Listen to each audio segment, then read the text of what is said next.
आणि आता बातमी आहे चिंता वाढवणारी, कारण की महाराष्ट्रातील महिला वृद्ध असुरक्षित असल्याचा पुन्हा एकदा स्पष्ट झालेलं आहे। नॅशनल क्राईम ब्युरो रेकॉर्ड ब्युरोच्या अहवालानुसार गुन्हेगारीचा राज्यामध्ये दुसरा क्रमांक आहे। राज्यातील महिलांवरील अत्याचाराचे जवळपास 48,000 गुन्हे नोंदवले गेले। महानगरांमध्ये दिल्लीनंतर मुंबईची सर्वाधिक गुन्ह्यांची नोंद झालेली आहे।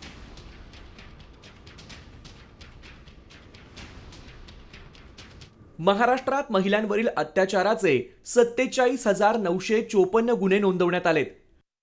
2024 मध्ये 25 महिलांची बलात्कार आणि गँगरेप नंतर हत्या करण्यात आली।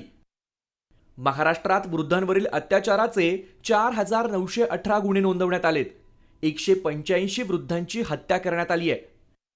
ज्येष्ठ नागरिकांच्या गुन्ह्यात दिल्लीनंतर मुंबई देशात दुसऱ्या क्रमांकावर आहे। मुंबईमध्ये ज्येष्ठ नागरिकांच्या संदर्भात 791 गुन्ह्यांची नोंद झाली आहे। फसवणूक आणि सायबर गुन्ह्यांमध्ये ज्येष्ठ नागरिक मोठ्या प्रमाणावरती बळी पडतायत।